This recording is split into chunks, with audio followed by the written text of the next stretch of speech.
that we need to understand, okay? Do you understand? Yes. Okay, very good. Okay, go ahead. Okay, I'm going first with the misrepresentation in all the pleading. At first, we didn't receive, as you can see, everything is in the brief. I noticed we didn't receive even the first complaint. We were served with another version of the complaint.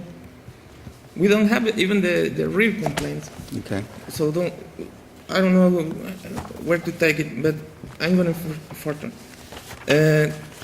We sent several debt validation letters, never answered. We have several confirmation return receipt, Okay. and they never answered. 2009 to this day.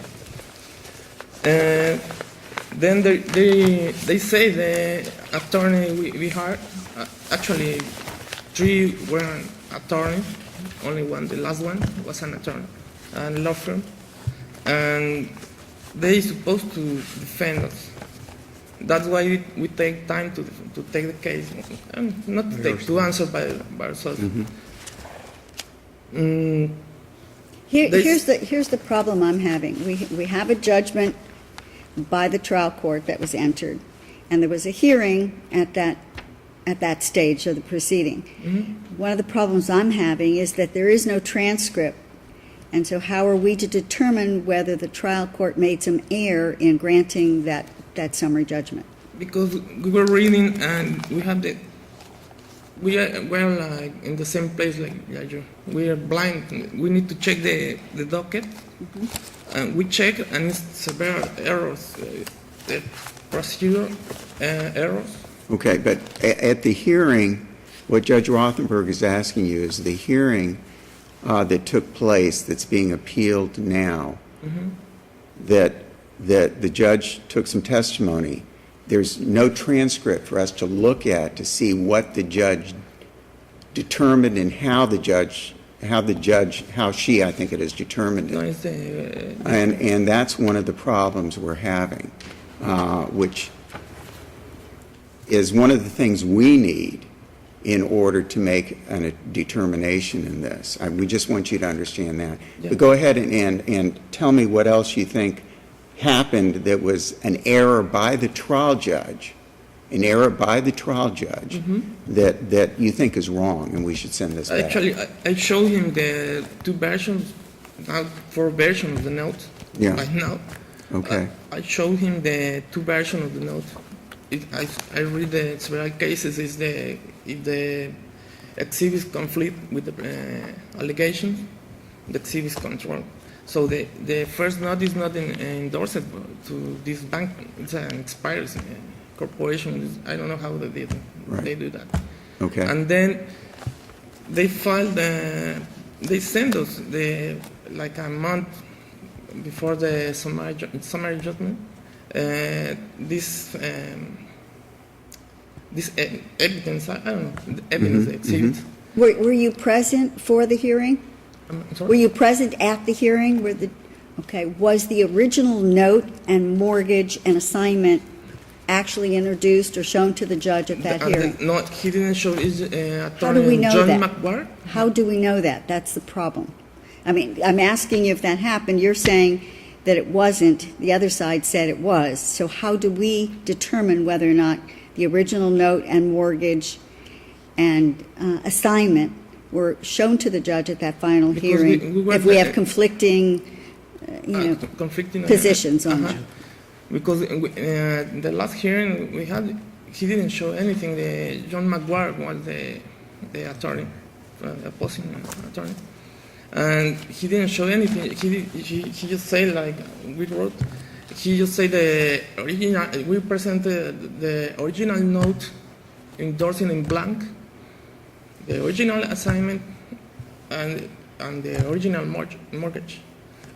I wrote everything in there, but nothing is endorsed in blank. Nothing. He didn't show anything. In fact, the note wasn't in the court file because I saw the file when the judge. I was there. There was not a note in there. We went several times to take the court file to check the documents. All these times, only 2 or 3 times, we saw the document, different documents. Okay. Every time we check the file. Okay.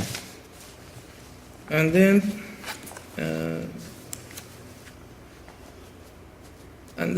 when they answered to the brief, the first brief, they answered everything is wrong. They didn't. The record didn't support all the statements. What statements are you referring to in particular? Let's say they filed an answer supposed to be our answer. We didn't file anything. We appeared in the case like in February. I think I put there. I don't remember the date. We appeared in 2012, I think, and they say we file an answer with a letter with we didn't know where this came from. Okay. And then they say the attorney we hired didn't. He amended the answer, no? They say When was the last payment made on this property? actually they didn't prove anything. They alleged the fault, but there is not accounting. There is not accounting. When was the last payment made on this property? 2009, I think, October. In 2009. There is but they didn't prove anything. Plus that, they have the insurance, the claimed insurance, and I don't know. They take everything in the property. They took the property. They took the money. They took the stuff inside. I don't know.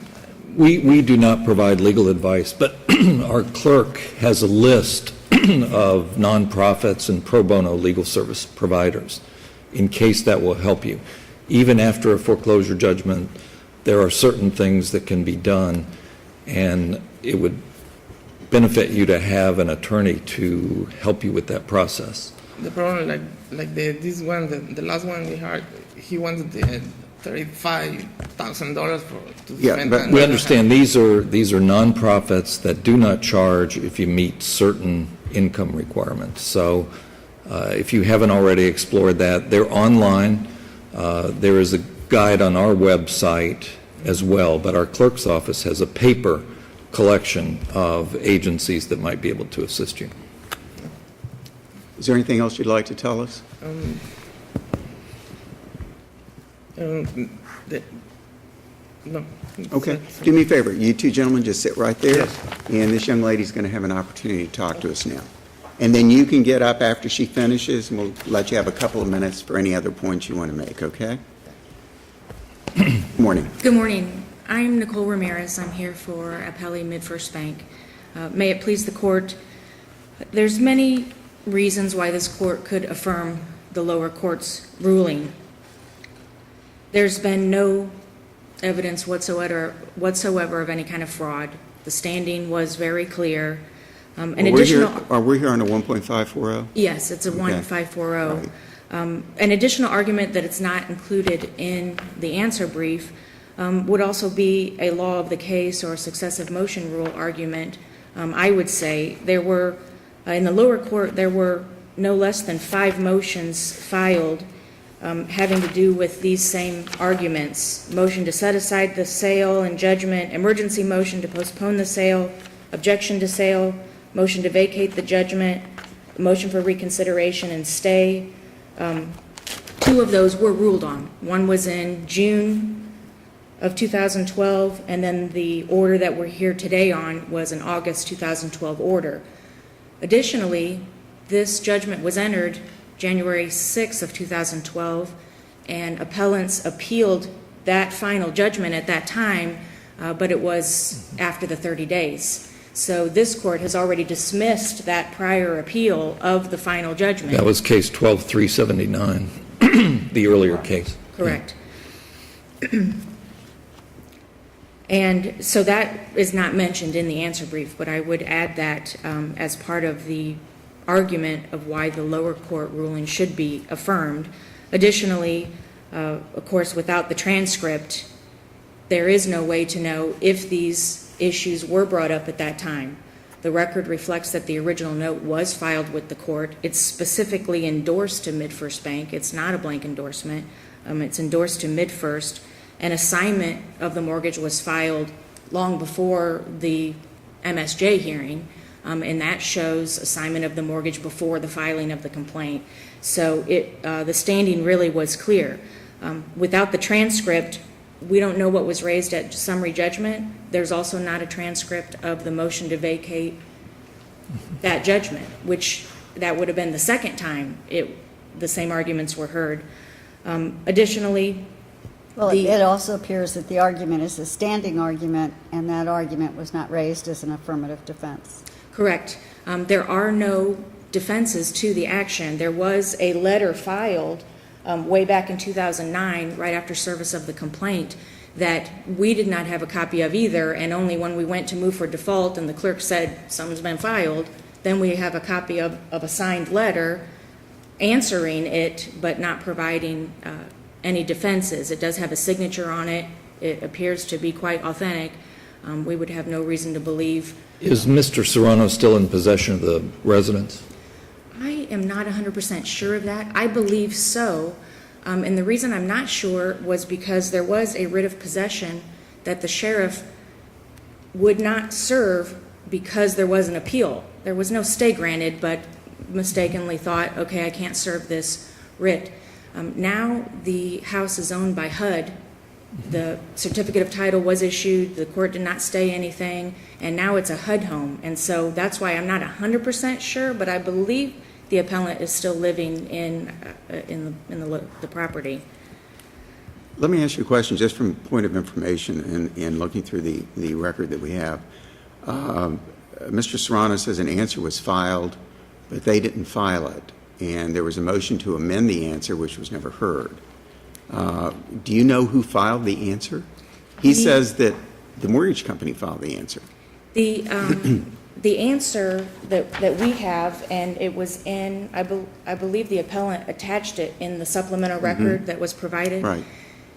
It's just a letter. It's a signed letter. There was no attorney representing the borrower at that time. It was treated as an answer, but Right. there was no official But your answer. client didn't have anything to do with that in particular, because it's alleged that whatever was filed by your client. Right.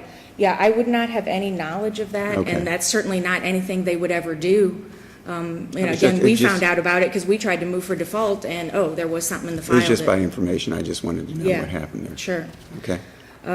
So, the lack of the transcript alone, besides the fact that there is no evidence of fraud, holding up some assignments from different cases signed by the same person that the signature, in their opinion, doesn't look quite right. Was that ever presented before? That seems that it was new evidence supplied with the initial brief. And, of course, that certainly wouldn't be specific enough to say that there was some kind of fraud. There was just nothing that would go down that road. But without the transcript, this court itself has ruled that without the transcript, even if there was a meritorious kind of argument, that you really can't even rule. You have to presume that the lower court's judgment was correct. There's nothing to indicate that there were any problems. And again, the original note was right there. The judge looked at it, specifically endorsed the assignment. It's not post-dated, nothing like that came up.